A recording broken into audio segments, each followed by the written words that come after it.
കണ്ടപ്പോ ആ കുട്ടി നമ്മുടെ സ്ഥാപനത്തിലുള്ള കുട്ടിയാണ് പറയാം. അള്ളാ, ആ കുട്ടിനെ ഒന്ന് ആദരിക്കണം. ആ കുട്ടി ആരാ മോനെ? അവന്റെ പേരെന്താ? ഓരാ മാഷാ ഭാവിയിൽ നല്ലൊരു ആലിമായി, ഒരു ഹറബിയായ ആലിമായി, നല്ല ഉന്നതമായ നിലക്ക് ഖിദ്മ ചെയ്ത് വഅദ് പറയാൻ അല്ലാഹുവേ നീ തൗഫീഖ് വർദ്ധിപ്പിച്ചു കൊടുക്കണം. നിങ്ങളൊക്കെ നല്ല വഅദ് പറയണം, നല്ല പ്രാസംഗികന്മാരാകണം, നല്ല എഴുത്തുകാരാകണം, നല്ല മതഴ് പാടുന്നവരാകണം. ഏതൊക്കെ നിലക്കുള്ള കഴിവുകളുണ്ടോ അതൊക്കെ വികസിപ്പിച്ചു. എവിടെ വീട്? എവിടെ? ഏർപ്പാടിയ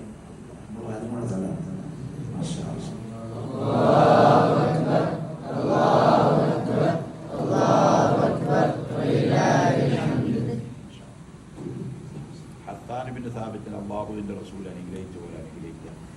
നല്ല ഉന്നതിയിലെത്തിക്കട്ടെ. അള്ളാഹു എന്നാണ് ഹസാനിബിൻ സ്ഥാപനത്തിൽ വരുന്നത്. അതുപോലെ അള്ളാഹുങ്ങൾക്ക് നല്ല ശക്തി